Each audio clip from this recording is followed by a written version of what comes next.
Hey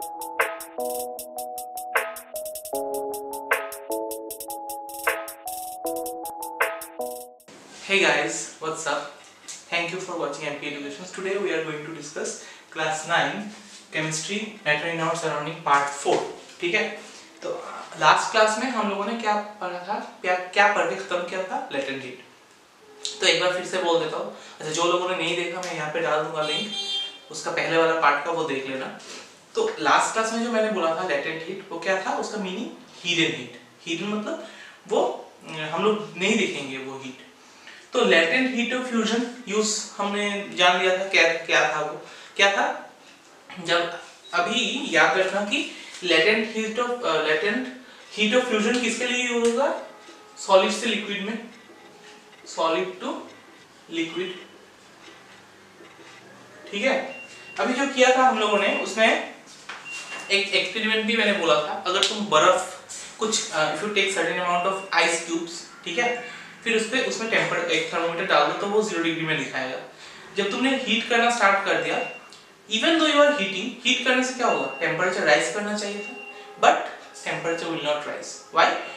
कब तक नहीं राइज करेगा? जब तक पूरा आइस मेल्ट नहीं होता. मतलब the amount of heat that you are providing, वो क्या होगा? That heat will be converted the solid, that heat will help the solid to convert into liquid. ठीक है. तो जब तुमने हीट करना स्टार्ट कर दिया तो क्या होगा? वो अल्टीमेटली लिक्विड स्टेट में कन्वर्ट हो गया. तो जब एंटायर जो तुमने आइस क्यूब लिया था वो अगर लिक्विड स्टेट में पानी में कन्वर्ट हो गया, then you will see the temperature will slowly keep on rising. ठीक है. तो उसी के साथ हम लोग नेक्स्ट पॉइंट को भी कंक्लूड करेंगे. What is the next part? That is latent heat of vaporisation. तो वेपोराइजेशन क्या प्रोसेस था? लिक्विड से गैसियस स्टेट में कन्वर्ट करने के लिए हम लोग वेपोराइजेशन यूज करते थे. तो लेटेंट हीट ऑफ वेपोराइजेशन किसके लिए होगा? लिक्विड स्टेट से लिक्विड टू गैसियस. ठीक है. तो अभी मस्त एक बार और एक एग्जांपल लेके देखते हैं. यहाँ पे सपोज ये पानी लिया तुमने, ठीक है, दिस वाटर, इसमें थर्मोमीटर एक दे दिया. Now when you start heating, इसको जब हीट करना स्टार्ट करोगे तब क्या पहले क्या बॉयल होना स्टार्ट करता है? तुम पानी को एक बार बिठा के देखना स्टोव में. जब व्हेन यू हीट इट, क्या होगा? वो फटाक से गर्म नहीं होता है, फटाक से बॉइलिंग नहीं होता है. It will take some time to boil. मतलब वो जो टेम्परेचर है, टेम्परेचर 100 डिग्री पाने के बाद ही वो क्या होगा? बॉयल करना स्टार्ट करेगा. तो वो इवेपोरेट होना स्टार्ट करता है, because we know the boiling point of water is at 100 degree Celsius. तो जब देखना कि 100 डिग्री रीच हो गया, टेम्परेचर 100 डिग्री सेल्सियस होगा, तुम फिर से हीट, मतलब you are continuously heating, right? लेकिन उसका टेम्परेचर इंक्रीज नहीं होगा. Your temperature after 100 degree Celsius it will not increase. Why? Because जो एडिशनल हीट तुमने प्रोवाइड किया after 100 degree Celsius, that will help the liquid to convert into its gaseous state. ठीक है. तो ये हीट भी तुमने दिया, लेकिन यहाँ पे दिखाई नहीं दे रहा है थर्मोमीटर पे, मतलब ये भी हिडन हीट है. तो मतलब वो भी लेटेंट हीट ही है. तो लेटेंट हीट क्या कर रहा है? उसको लिक्विड स्टेट से गैसियस स्टेट में कन्वर्ट करने के लिए हेल्प कर रहा है. ठीक है. तो तुमने हीट दिया, पहला वाला में क्या किया था? हीट दिया, बर्फ 0 डिग्री में था. जब सारा बर्फ मेल्ट हो गया, then it starts boiling, then it starts melting. मतलब जब मेल्टिंग होना खत्म हो गया तब टेम्परेचर राइज होना स्टार्ट हुआ. तो तुमने जो हीट दिया, एक्स्ट्रा हीट जो इनिशियली देते रहे, वो क्या किया? थर्मोमीटर पे नहीं दिखाया, वो लेटेंट हीट था. वो कहाँ पे क्या किया? उसका काम क्या था? सारा सॉलिड को लिक्विड में कन्वर्ट करना. और यहाँ पे 100 डिग्री सेल्सियस के बाद वो टेम्परेचर राइज नहीं दिखाएगा. क्यों? क्योंकि जो तुम हीट दे रहे हो ना, वो क्या करेगा? इसको लिक्विड से गैसियस स्टेट में लेने के लिए हेल्प करेगा. सो that is what latent heat of vaporisation. ठीक है. तो इसका मस्त एक डेफिनेशन बुक से लिख लेना. क्या है डेफिनेशन? मैं बोल देता हूँ. यहाँ पे देखो, पेज नंबर 29 में देखो मिलेगा, सेकंड पैराग्राफ में. The latent heat of vaporization of a liquid is the quantity of heat. कितना quantity? That is required to convert 1 kilogram of liquid to vapour और गैस. मतलब अगर तुमने 1 केजी पानी लिया, उसको हीट करने के बाद जब बॉइलिंग होना स्टार्ट होगा, बॉइलिंग से क्या होगा? वो इवेपोरेट होना स्टार्ट करेगा.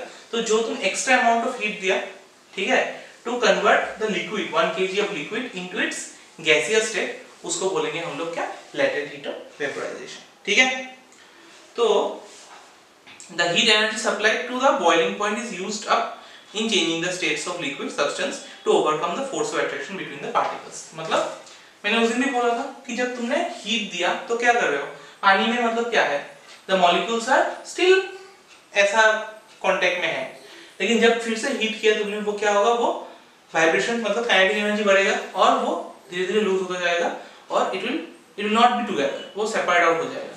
तो तभी वो क्या होता है, गैसियस स्टेट में कन्वर्ट हो जाता है। सो जो एनर्जी देने से वो लिक्विड से गैसियस स्टेट में कन्वर्ट होता है उसको बोलते हैं हम लोग लेटेंट हीट ऑफ वेपोराइजेशन। ठीक है, समझ में आया था? तो ये पर नोट करके रख दो। ठीक है, चलो देखो, अब देखो और एक नया टर्म जानेंगे, उसका नाम है सब्लिमेशन। ठीक है, तो ये भी क्या है, एक प्रोसेस है। जैसे हम लोगों को मान लो 3 सॉलिड स्टेट अभी तक पता है, क्या क्या था, सॉलिड, लिक्विड और गैस। ओके, नाउ सॉलिड से अगर लिक्विड में कन्वर्ट करते हैं तो उसको क्या बोलते हैं हम लोग, डिफ्यूजन। ठीक है, अगर लिक्विड से गैस में कन्वर्ट करते हैं तो क्या बोलते हैं उसको, लिक्विड से गैस, क्या था भूल गए, बॉइलिंग। ठीक है, अगर उल्टा जाता है गैस से लिक्विड तो उसको क्या बोलते हैं, गैस से लिक्विड, कंडेंसेशन।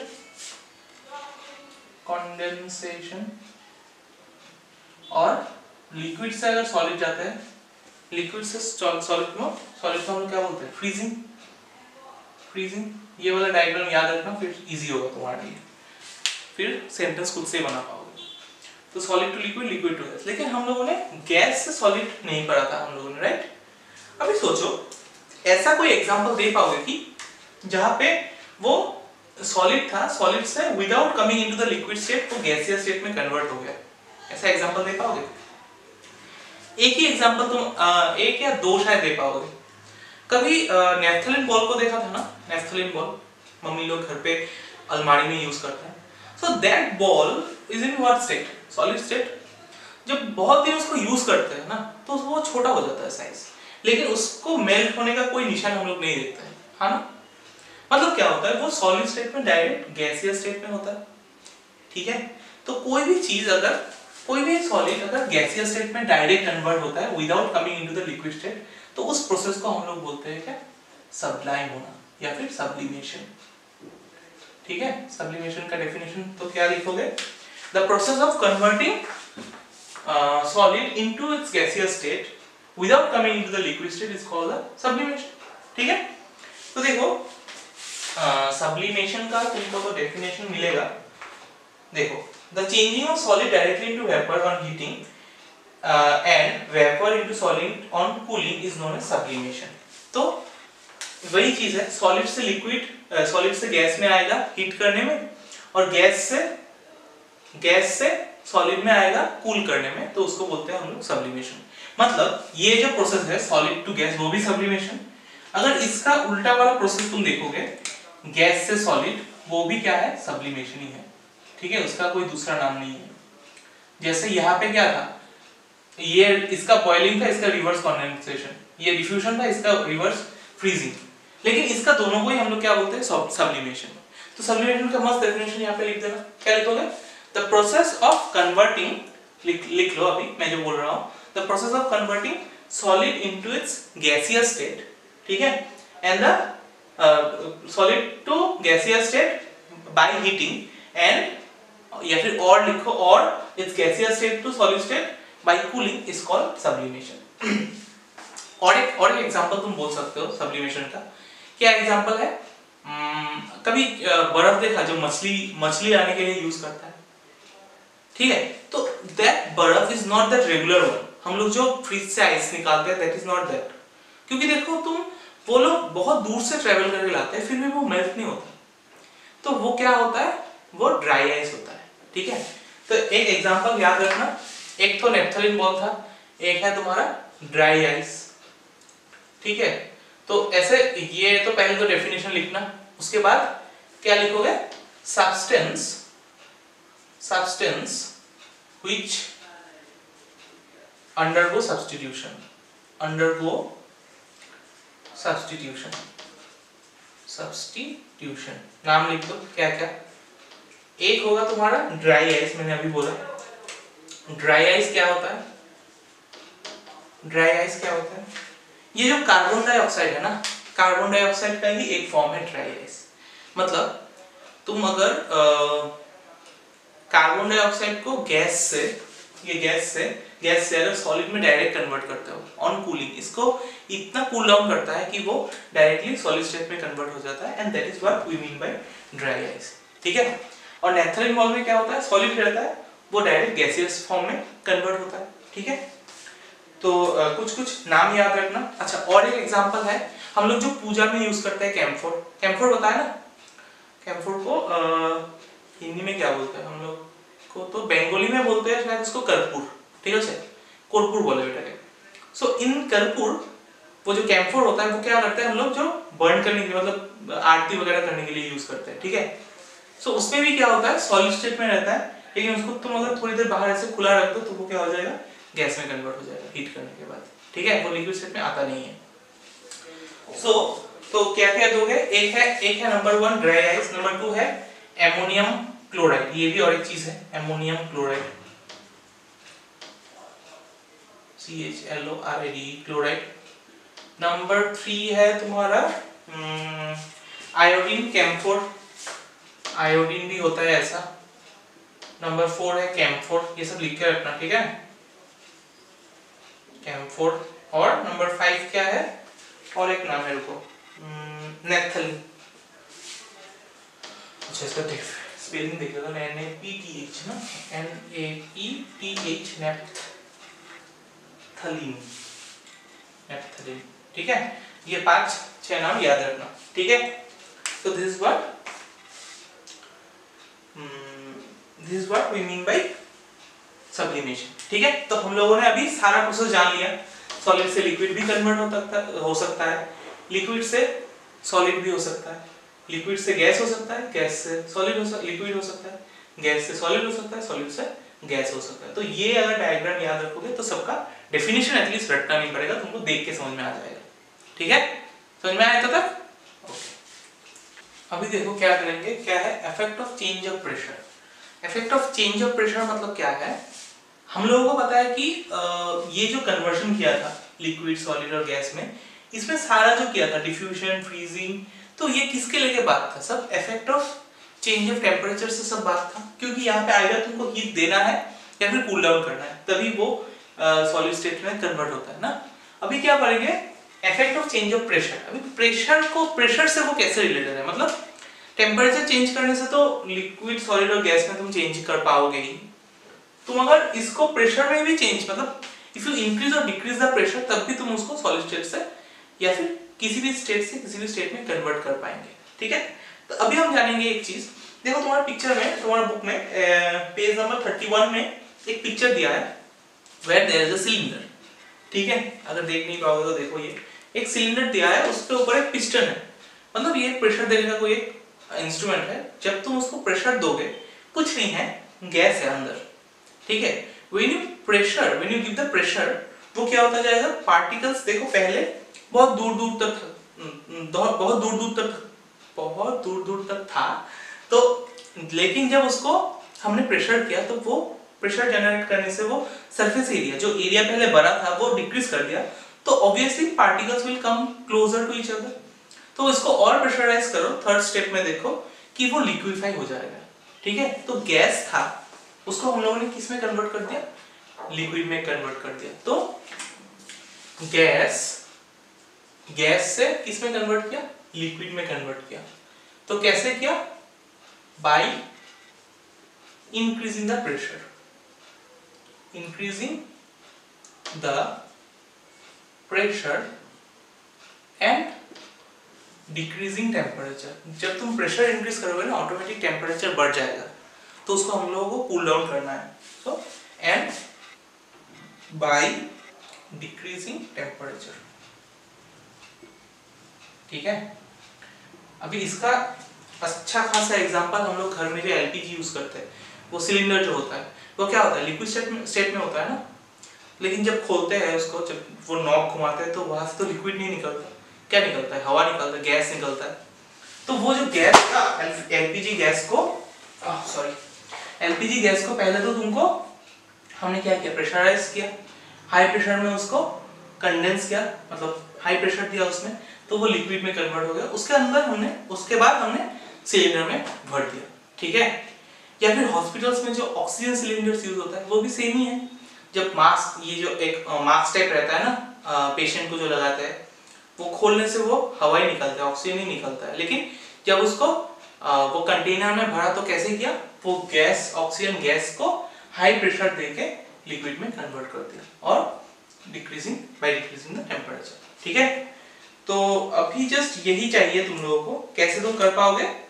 तो gases can be liquefied into gases can be converted into liquid by increasing the pressure and decreasing the temperature, ठीक है। यही एक प्रेशर का वो है। सेम चीज हम लोग यूज करते हैं एमोनिया गैस को। अगर एमोनिया गैस लेते हो, उसको अगर लिक्विड में कन्वर्ट करना है तो ऐसे ही करते हैं, by increasing the pressure and decreasing temperature. तो एक एग्जांपल दे दो। एग्जांपल क्या लिखोगे, number 1 ammonia gas. ammonia gas can be liquefied, gas can be liquefied by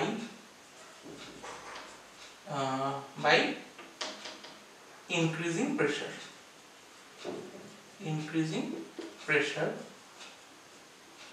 ठीक है, and lowering the temperature, and decreasing या फिर lowering the temperature,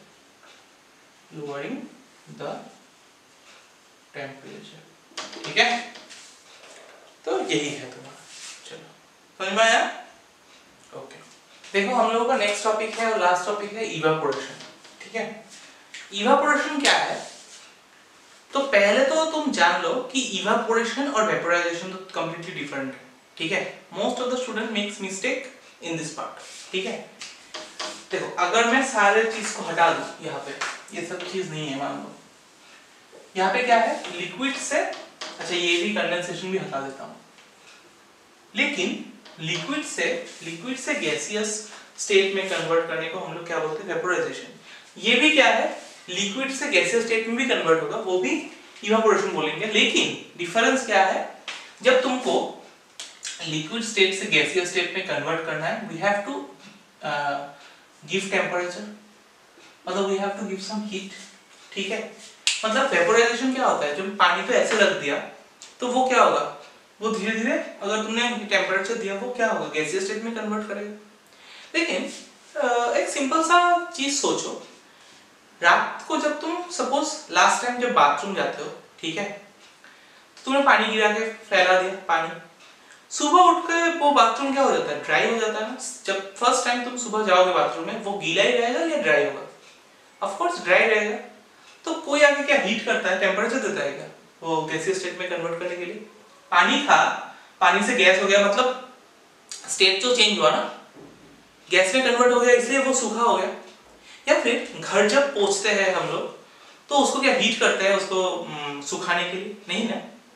तो इवापोरेशन क्या है, it is a process of converting liquid into gaseous state without reaching the boiling point.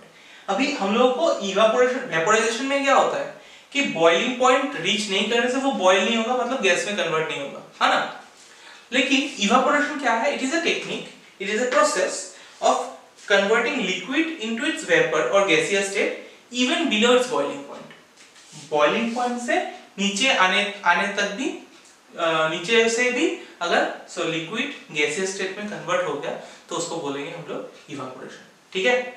तो evaporation का proper definition देखो पेज नंबर 32 में क्या है, द प्रोसेस, देखो ब्लैक कलर डार्क लाइन से लिखा हुआ, तो मैंने इसका डेफिनेशन लिखा गया, the process of converting liquid into gaseous state without reaching the boiling point is called evaporation. तो तुम भी ऐसा ही लिख लो पॉज करके, तो समझ में आया ना। वीडियो मतलब लिक्विड से गैसियस स्टेट में कन्वर्ट तो दोनों तरफ से ही होता है, इवापोरेशन में भी होगा, वेपोराइजेशन में भी होगा। लेकिन यहाँ पे क्या होगा, बॉइलिंग पॉइंट रीच करना पड़ेगा, बॉयल होगा तभी वो गैस में कन्वर्ट होगा। लेकिन यहाँ पे तुमको मेंशन करना है without reaching the boiling point, if you miss this point you will not get marks, ठीक है। ऐसा अगर लिखोगे कि लिक्विड से गैसियस स्टेट में कन्वर्ट होने को ही इवेपोरेशन बोलते हैं, तो वो रॉन्ग देगा। तुमको मेंशन करना है कि बॉइलिंग पॉइंट रीच नहीं करके फिर भी होगा, ठीक है। तो इसके ऊपर हम लोग इसको तो पता चलेगा इवेपोरेशन। अभी इसका कुछ फैक्टर्स है। फैक्टर्स मतलब अभी देखो ये क्यों होता है, अगर क्वेश्चन पूछे कि why the evaporation process take place, तो वो क्यों लिखो, क्या लिखोगे? देखो पेज नंबर 32 में लास्ट पार्ट में देखो क्या लिखा है, the process of evaporation can be explain as follows. क्या होता है इसमें, तुम अगर एक ग्लास पानी लेते हो ना, ठीक है, यहाँ पे बहुत सारा पार्टिकल्स है पानी का, तो वो क्या होगा, सबका काइनेटिक एनर्जी सेम नहीं होगा। कोई कोई चीज काइनेटिक एनर्जी कोई में मॉलिक्यूल या फिर पार्टिकल में काइनेटिक एनर्जी ज्यादा होगा, किसी किसी में कम होगा। तो जिसमें ज्यादा होगा उसमें क्या होगा, जो बॉन्ड था पहले वाटर में मॉलिक्यूल में, वो बॉन्ड ब्रेक डाउन होगा और वो एस्केप आउट करेगा वो सरफेस ऑफ द वाटर से, ठीक है। This is the reason why the evaporation takes place, ठीक है। सो तुम ऐसे भी अगर करके देखना है घर पे एक गिलास पानी लेना कांच का बोतल पे या फिर कांच का ग्लास, वो ट्रांसपेरेंट होना पड़ेगा, तो तुम उसे मार्क कर दो कितना तक पानी दिया, ठीक है। ओवरनाइट तुम रख दो खुला, मतलब किसी से कवर मत करो। तो 2 दिन बाद तुम अगर देखोगे वो पानी का लेवल क्या होगा, डाउन, मतलब डिक्रीज हो जाएगा। डिक्रीज होना मतलब क्या है, उसमें इवेपोरेशन टेक प्लेस किया, तुमने तो बॉइलिंग भी नहीं किया, कुछ भी नहीं किया, लेकिन हम नॉर्मली क्या होगा, वो वहां से इवेपोरेट होना स्टार्ट करेगा मॉलिक्यूल, ठीक है। तो उसका पानी का लेवल डाउन होगा। अभी नेक्स्ट पार्ट है फैक्टर्स अफेक्टिंग इवेपोरेशन, यही तुम लोगों का इंपॉर्टेंट चीज है। फैक्टर्स क्या क्या है? Number 1 factor is temperature. तो टेम्परेचर के साथ इवेपोरेशन क्या होता है, डायरेक्टली प्रोपोर्शनल होता है। तुम सोचो यहाँ पे ठंडा पानी लिया और एक गर्म पानी लिया, तो गर्म पानी तो ऑलरेडी मतलब तुमने उसमें काइनेटिक एनर्जी ऑलरेडी दे दिया है गर्म करके, तो वो इवेपोरेशन फास्टर होगा और ठंडा पानी में थोड़ा सा देरी होगा। सो जिसमें टेम्परेचर ज्यादा होगा उसमें क्या होगा, इवेपोरेशन फास्टर होगा। तुम ऐसे भी सोचो, तुम ठंडे के मौसम पे और गर्मी के मौसम पे, when it is cold तब इवेपोरेशन कम होगा। पानी अगर तुमने ऐसे ही तुमने मिट्टी पे दे दिया, वो सूखने में टाइम लगेगा, लेकिन गर्मी के टाइम पे क्या होता है, टेम्परेचर हाई रहता है, इसलिए जल्दी वो सूख जाता है, ठीक है। So this is the first point कि टेम्परेचर, फर्स्ट फैक्टर टेम्परेचर। तो मैंने ये क्या लिख दिया, directly proportional. Temperature is directly proportional to evaporation, मतलब as the temperature rises evaporation increases, और टेम्परेचर डिक्रीज होने से इवेपोरेशन भी कम होगा। Next is your surface area. Next point is your surface area. अभी सरफेस एरिया समझने के लिए एक चीज समझो तुम। सपोज हम लोग नहा के आके वो जो टॉवल है, टॉवल जो गीला टॉवल होता है, उसको अगर तुम ऐसे रख दोगे तो वो सूखेगा, या फिर उसको फैला के रखोगे तो सूखेगा। ऑफ कोर्स फैला के रखने से, जब तुम फैलाओगे उसको, मतलब what are you increasing, you are increasing its area, its surface area, तो इवेपोरेशन प्रोसेस फास्टर होगा और वो जल्दी सूख जाएगा। सिंपल सा रीजन है, ठीक है। तो सेकंड फैक्टर है सरफेस एरिया। तो ये भी बोल सकते हैं क्या, surface area is directly proportional to evaporation, मतलब जितना सरफेस एरिया ज्यादा होगा उतना फास्टर इवेपोरेशन होगा। घर में जब मम्मी लोग कपड़ा धोता है या फिर तुम भी अगर धोते हो कपड़े, तो वो जो तुम देते हो छत पे जाके, तो कैसे देते हो, फैला के देते हो या ऐसे ही क्रम्बल करके रख देते हो? फैला के देने से क्या फायदा है, उसमें इवेपोरेशन जल्दी होगा, मतलब जल्दी कपड़ा सूखेगा, ठीक है। तो this is the number 3 point. Number 2 point, ये नंबर 3 पॉइंट है तुम्हारा ह्यूमिडिटी। ह्यूमिडिटी मतलब क्या है, ऐसे जनरली ह्यूमिडिटी का मीनिंग क्या है, मतलब हम लोग को पानी का वाटर वेपर कितना फ्लोट करता है हम लोगों के एटमॉस्फेयर में, उसको ह्यूमिडिटी बोलते हैं ना।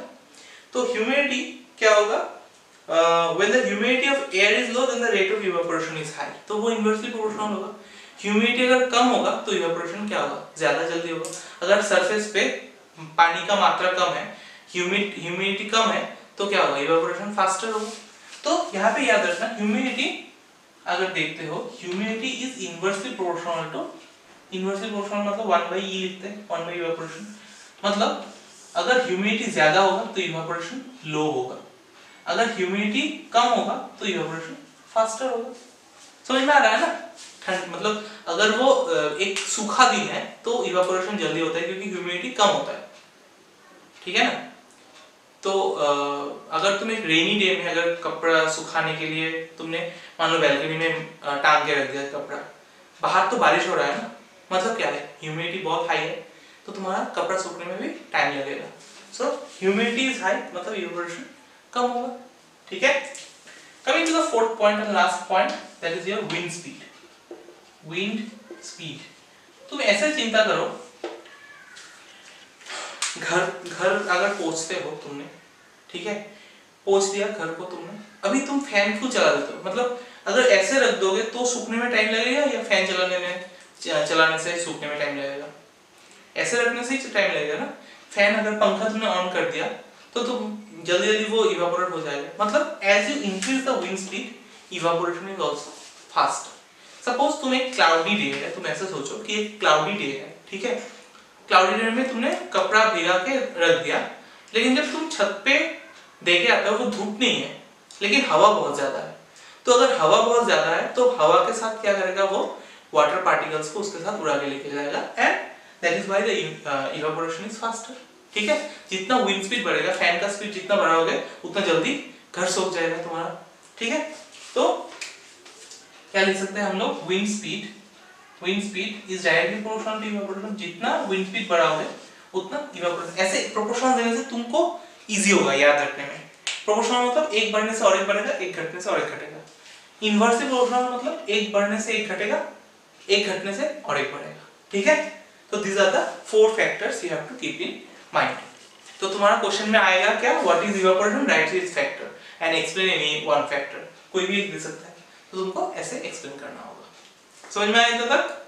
ओके, अभी देखो last part of this chapter, cooling caused by evaporation. अभी देखना, ये हमेशा याद रखना, जब इवापोरेशन कूलिंग के साथ बहुत सा रिलेटेड है।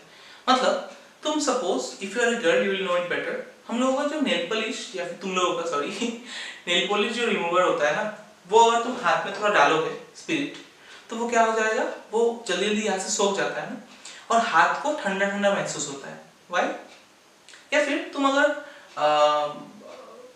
वो जो बॉडी स्प्रे है वो भी तुम लेके दे सकते हो, या फिर जो सेंट है हम लोग परफ्यूम जो यूज करता है वो भी सेम चीज है। तुम हाथ में अगर लेके थोड़ा टाइम रखते हो तो वो क्या हो जाएगा, यहाँ से तो ऊपर चला जाएगा, वो लिक्विड से गैसेस स्टेट में कन्वर्ट हो जाएगा, लेकिन यहाँ पे ठंडा महसूस होता है जहाँ पे तुम रखोगे। So that is the reason why we call it as cooling caused by evaporation. जब भी इवापोरेशन होगा वो कूलिंग कॉज करेगा। क्यों? Because of the latent heat. मतलब ये जो इवापोरेशन हुआ ना, इवापोरेशन होने के लिए क्या चाहिए, मतलब यहाँ से जब वो इवापोरेट करके चला जाएगा वो लेटेंट हीट का मदद लेता है। मतलब हमारा हाथ में भी थोड़ा क्या है, थोड़ा बहुत टेम्परेचर है ना, वो टेम्परेचर को यूज करके वो इवापोरेट करता है, एंड वो जो हाथ का टेम्परेचर चला गया उसके साथ वो लेटेंट हीट हिसाब से चला गया, वो हिडन हीट है ना, वो लेटेंट हीट के हिसाब से चला गया, and it cause cooling in our hand, ठीक है?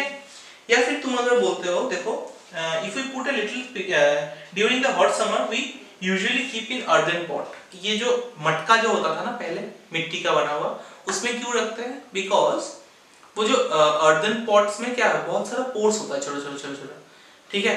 जब तुम वो रखते हो तो वो मतलब कॉन्स्टेंटली उसका बाहर से इवापोरेशन चलता ही रहता है, तो वो इवापोरेट होता है और पानी को ठंडा करके रखता है, ठीक है? So this is the reason why plastic वगैरह में तो क्या इवापोरेशन नहीं होगा, लेकिन मटका में तो जो मिट्टी का बना हुआ होता है उसमें से कॉन्स्टेंटली इवापोरेट होता है, ठीक है? और इसीलिए वो चीज ठंडा रहता है, ठीक है? तो अगर क्वेश्चन पूछे इवापोरेशन कूलिंग कॉज करता है कि नहीं, हाँ कॉज करता है। किसके लिए करता है? Because of the latent heat present, वो लेटेंट हीट को भी उसके साथ लेके जाता है इवापोरेट करके। So as a result it provides us cooling, ठीक है? तुम घर में ही देखना, यू कंसीडर योर होम, वहां पे क्या होता है, अगर तुमने घर को पोंछा, ठीक है, फैन चला दिया, सूख गया, फिर घर का वो फ्लोर क्या होता है, ठंडा हो जाता है ना। या फिर कोई भी अगर तुमने देखा छत पे बहुत गर्मी है तो पीपल ऑफन क्या करता है, छत पे पानी डाल देता है, ठीक है ना? तो सपोज मेरे ऊपर छत है तो मैंने अगर पानी डाल दिया तो क्या होगा, वहां से वो पानी डालने से वो इवापोरेट हो जाएगा, ठीक है? लेकिन क्यों? क्योंकि वो तो ऑब्वियसली पता है हमको, सन उसको इवापोरेट करके लेके जाएगा। जब वो इवापोरेट करेगा वो नीचे से क्या करेगा, लेटेंट हीट भी लेके जाएगा। तो लेटेंट हीट अगर मेरा सरफेस से लेके गया तो आई विल फील कूल, ठीक है, टू सम एक्सटेंट। इसलिए गर्मी के टाइम पे हम लोग क्या यूज करते हैं, कॉटन का क्लॉथ्स यूज करते हैं। Why? Because we know cotton is a good absorbent. वो स्वेट, अगर हम लोगों ने वर्कआउट किया या फिर ऐसे दौड़ा तो बहुत स्वेटिंग होता है ना, तो वो स्वेटिंग जब इवापोरेट होके चला जाएगा, ठीक है ना, तो वो स्वेटिंग के इवापोरेट होने से बाद होने के टाइम पे हम लोगों को क्या होगा, कूलिंग महसूस होगा, ठीक है, वी विल फील कोल्ड। तो देखो यहाँ पे बोला perspiration और sweating in our body is a method of maintaining the constant temperature on a hot day or after doing some physical exercise. When our body temperature tends to rise too much, our sweat glands give out moisture on our skin. When the sweat evaporates, it takes the latent heat vaporization from our body and this keeps the body cool, ठीक है। बहुत गर्मी पसीना हो गया, तुम अभी थोड़ा देर बैठोगे या फिर इवापोरेट जब होने दोगे तुम्हारा बॉडी से, so you will feel cold, ठीक है। इसीलिए हम लोगों ने क्या पहनना है, हमेशा कॉटन का क्लोथ्स पहनना है in the time of summer, ठीक है। तो वो क्या करेगा, हमारा बॉडी से जो पसीना निकलेगा वो एब्जॉर्ब करके इवापोरेट कर देगा and it will provide us cooling, ठीक है। ये सब पॉइंट्स तो याद रखोगे।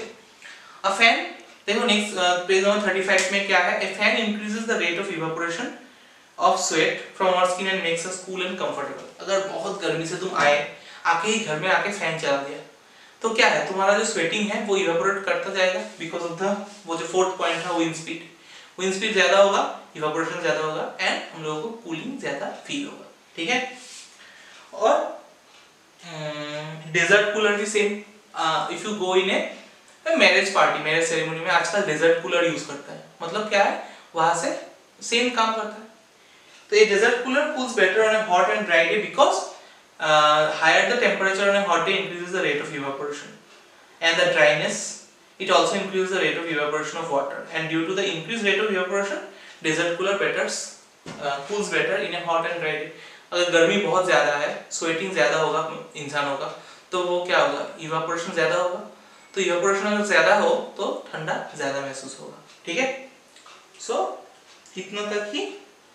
अच्छा, it is a common observation that we are able to sip hot tea or milk faster when it's saucer from the cup. This can be, देखो हम लोग अगर एक ग्लास में चाय लेते हैं तो वो बहुत गर्म होने से खा नहीं पाते, पी नहीं पाते, ठीक है। लेकिन उसको अगर तुम एक प्लेट में ले लो तो वो क्या होता है, सरफेस एरिया इंक्रीज हो जाता है ना, तो मतलब इवेपोरेशन ज्यादा इंक्रीज होगा, इवेपोरेशन होने से वो फास्टर कूलिंग होगा और हम लोग उसको पी पाएंगे, ठीक है।